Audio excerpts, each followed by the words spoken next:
Om Swastiastu. Assalamualaikum warahmatullahi wabarakatuh. Shalom, Namo Buddhaya, salam sejahtera bagi kita semua, salam harmoni. Next.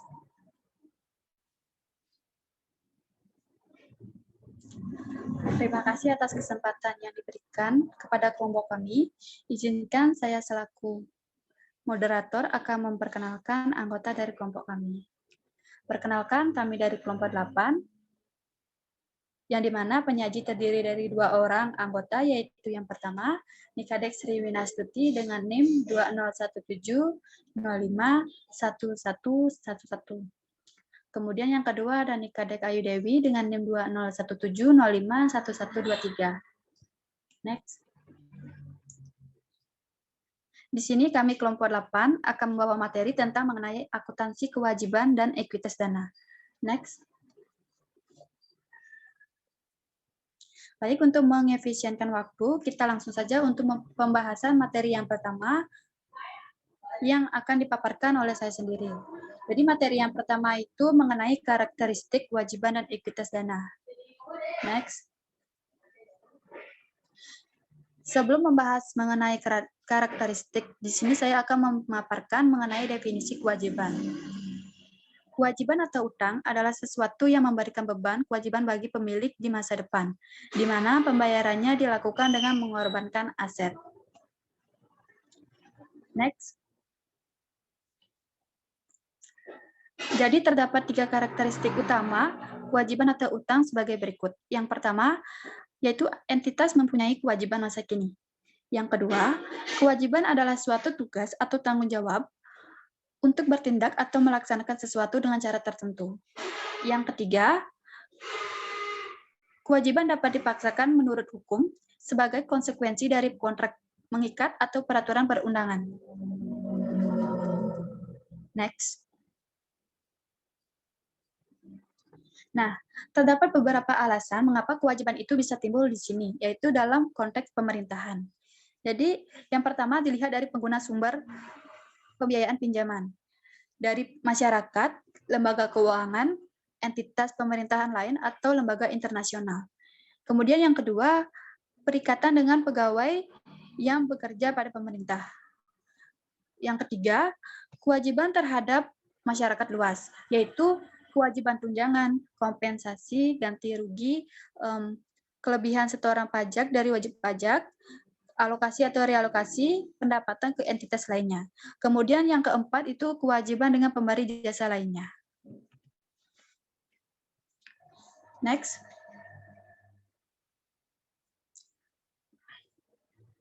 Untuk materi yang kedua, yaitu mengenai gambaran umum sistem akuntansi kewajiban dan ekuitas dana. Next.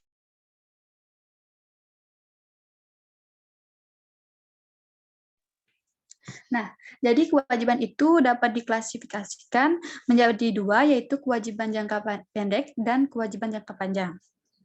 Yang mana kewajiban jangka pendek merupakan kewajiban yang diharapkan dibayar atau waktu jatuh temponya itu dalam waktu 12 bulan setelah tanggal pelaporan. Sedangkan kewajiban jangka panjang merupakan kewajiban yang jatuh temponya lebih dari 12 bulan sejak tanggal pelaporan.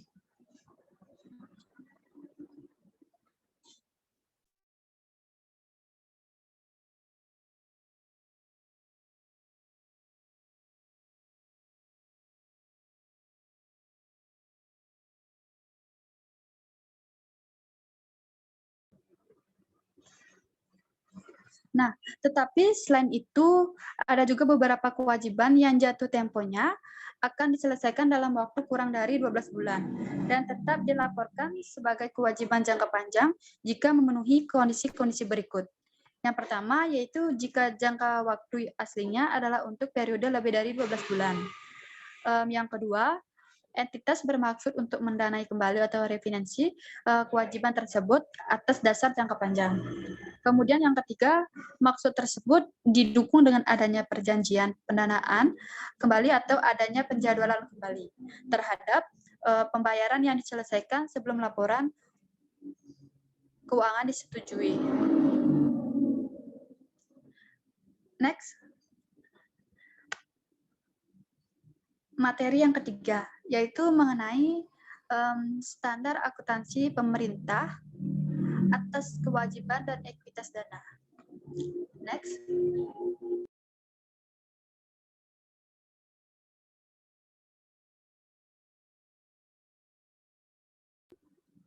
Karena akuntansi pemerintah atau SAP merupakan standar yang digunakan oleh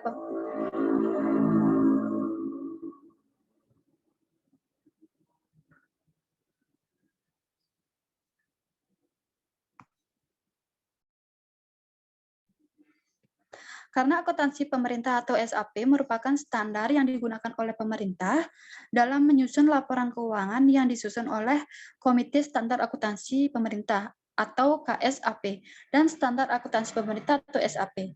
Nah, merupakan prinsip-prinsip akuntansi yang diterapkan dalam menyusun dan menyajikan laporan keuangan pemerintah yang terdiri atas laporan keuangan pemerintah pusat atau LKPP dan laporan keuangan pemerintah daerah atau LKPD. Nah, adapun laporan keuangan menurut SAP, yaitu yang pertama ada laporan realisasi anggaran atau LRA, kemudian yang kedua neraca, yang ketiga ada laporan arus kas, yang keempat itu ada catatan atas laporan keuangan. Nah, untuk menyajikan informasi yang berguna untuk pengambilan keputusan dan untuk menunjukkan akuntabilitas auditan atas sumber daya yang dipercayakan, yaitu dengan yang pertama menyediakan informasi mengenai posisi sumber daya ekonomi, kewajiban, dan ekuitas dana pemerintah. Yang kedua, menyediakan informasi mengenai sumber, alokasi, dan penggunaan sumber daya ekonomi. Kemudian yang ketiga, menyediakan informasi mengenai ketaatan realisasi terhadap anggarannya. Kemudian yang keempat, ada menyediakan informasi mengenai cara entitas pelaporan mendanai aktivitasnya dan memenuhi kasnya. Dan yang terakhir yaitu ada penyediaan informasi mengenai potensi pemerintah untuk pembiayaan penyelenggaraan kegiatan pemerintah. Next.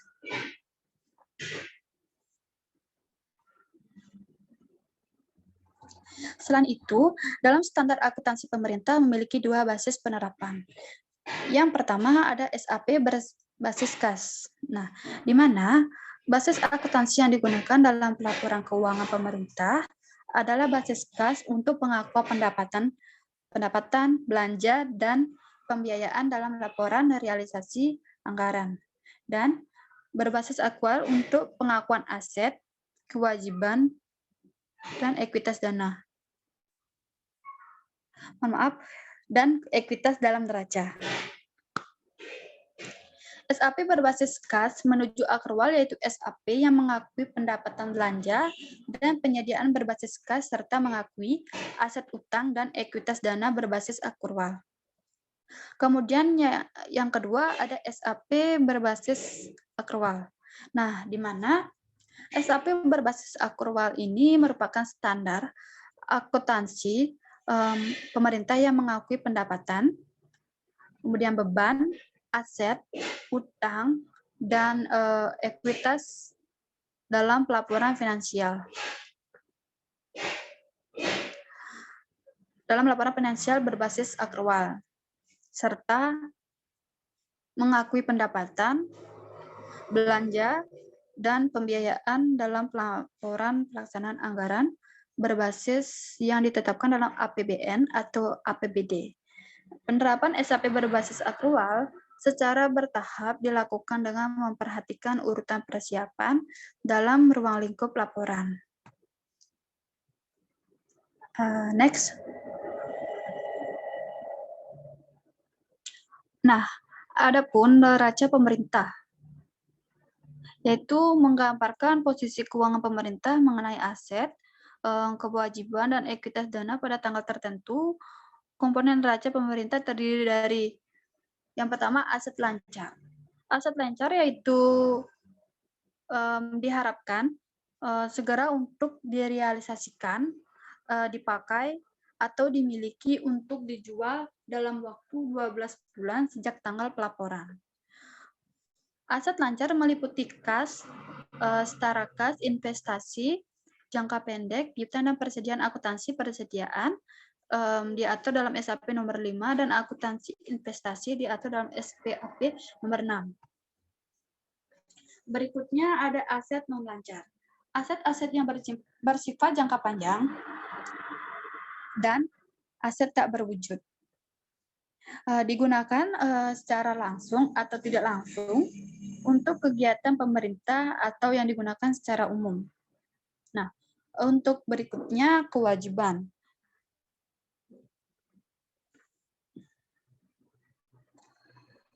Kewajiban merupakan utang yang timbul dari peristiwa masa lalu yang menyelesaikan pengakibatan aliran keluar sumber daya ekonomi, pemerintah, akuntansi kewajiban diatur pada SAP nomor 9. Dan berikutnya ada ekuitas dana, yaitu kekayaan bersih pemerintah yang merupakan selisih antara aset dan kewajiban pemerintah. Ekuitas dana terdiri dari ekuitas dana lancar, merupakan selisih antara aset lancar dan kewajiban jangka pendek. Ekuitas dana investasi yaitu mencerminkan kekayaan pemerintah yang tertanam dalam investasi jangka panjang, aset tetap dan aset lainnya dikurangi dengan kewajiban jangka panjang. Dan yang terakhir yaitu ekuitas dana cadangan, yang mencerminkan kekayaan pemerintah yang dicadangkan untuk tujuan tertentu sesuai dengan peraturan perundang-undangan. Next. Nah, sekian materi yang dapat saya sampaikan. Untuk materi selanjutnya akan dijelaskan oleh rekan saya. Waktu dan tempat saya persilakan. Baik, terima kasih atas waktu yang telah diberikan kepada saya. Di sini saya akan menyampaikan materi mengenai sistem akuntansi kewajiban dan ekuitas dana. Next. Menurut PSAP 9, kewajiban diakui pada saat dana pinjaman diterima dan atau pada saat kewajiban timbul. Kewajiban dapat timbul dari yang pertama, transaksi dengan pertukaran atau exchange transaction. Transaksi dengan pertukaran timbul ketika masing-masing pihak dalam transaksi tersebut mengorbankan dan menerima suatu nilai sebagai gantinya. Dalam transaksi dengan pertukaran, kewajiban diakui ketika satu pihak menerima barang atau jasa sebagai ganti janji untuk memberikan uang atau sumber daya lain di masa depan. Yang kedua yaitu transaksi tanpa pertukaran atau non-exchange transaction. Transaksi tanpa pertukaran timbul ketika satu pihak dalam suatu transaksi menerima nilai tanpa secara langsung memberikan atau menjanjikan nilai sebagai gantinya. Untuk transaksi tanpa pertukaran, kewajiban harus diakui atas jumlah terutang yang belum dibayar pada tanggal pelaporan. Yang ketiga yaitu kejadian yang berkaitan dengan pemerintah atau government-related events. Kejadian yang berkaitan dengan pemerintah adalah kejadian yang tidak didasari transaksi namun berdasarkan adanya interaksi antara pemerintah dan lingkungannya. Dalam hubungannya dengan kejadian yang berkaitan dengan pemerintah, kewajiban diakui dengan basis yang sama dengan kejadian yang timbul dari transaksi dengan pertukaran. Yang keempat yaitu kejadian yang diakui pemerintah atau government acknowledged event. Kejadian yang diakui pemerintah adalah kejadian yang tidak didasarkan pada transaksi, namun kejadian tersebut mempunyai konsekuensi keuangan bagi pemerintah, karena pemerintah memutuskan merespon kejadian tersebut. Next.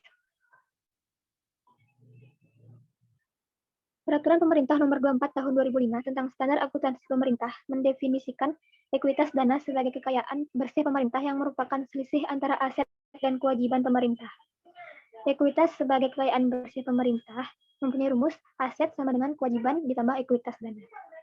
Klasifikasi ekuitas dana bergantung pada bisnis akuntansi yang digunakan. Pada pencatatan yang dilakukan, entitas yang menggunakan basis kas didasarkan pada penerimaan atau pengeluaran kas. Fokus pengukurannya adalah kas. Ekuitas dana dalam neraca yang disusun dengan basis kas pasti menggambarkan nilai kas yang dimiliki. Sebaliknya, pada entitas yang menggunakan basis akrual, ekuitas dana mempunyai nilai aset bersih atau nilai sumber daya, dan ekuitas dana mempresentasikan bukan hanya sumber daya yang bersifat jangka pendek, tapi juga jangka panjang. Dalam basis kas modifikasi, ekuitas dana yang dibentuk oleh transaksi-transaksi pelaksanaan anggaran adalah ekuitas dana yang berbasis kas. Akan tetapi, basis kas modifikasi ini menuntut neraca untuk menyajikan informasi-informasi jangka, sehingga dilakukan penyesuaian untuk memasukkan nilai sumber daya baik yang kuren atau maupun non-kuren.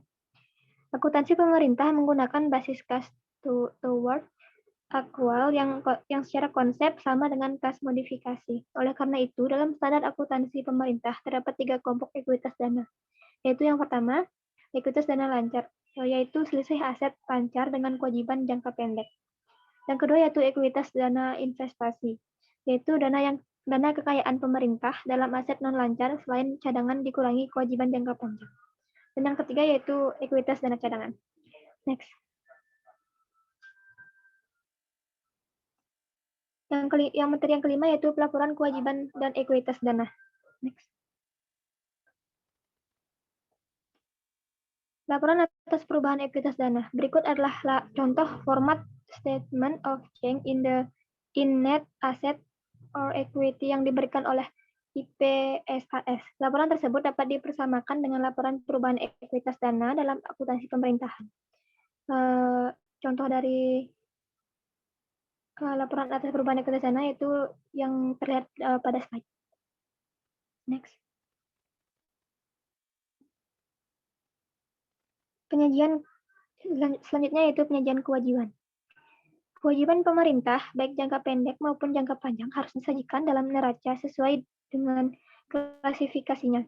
Utang pemerintah harus diungkap secara rinci dalam bentuk daftar schedule utang untuk memberikan informasi yang lebih baik kepada pemakainya.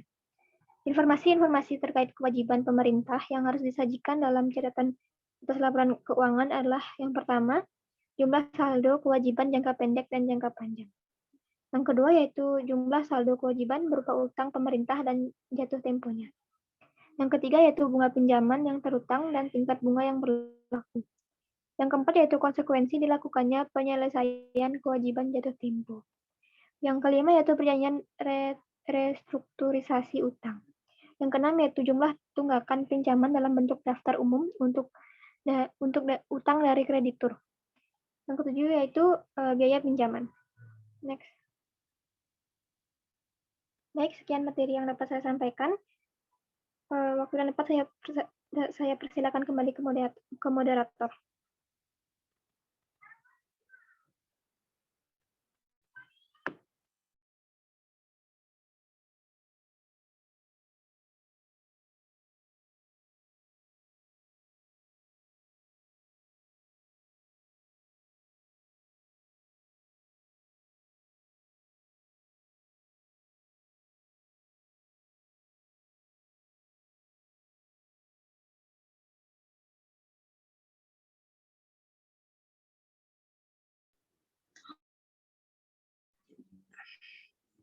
Baik, mungkin sekiranya saja memaparkan dari materi kelompok kami. Mohon maaf jika terdapat kesalahan dalam ucapan maupun perbuatan yang dilakukan dari kelompok kami yang dilakukan secara sengaja atau tidak sengaja. Saya mohon maaf. Akhir kata, saya tutup dengan Parma Santi, Om Santi, Santi, Santi, Om. Wassalamualaikum warahmatullahi wabarakatuh. Shalom, namo buddhaya, salam sejahtera bagi kita semua, salam harmoni. Terima kasih.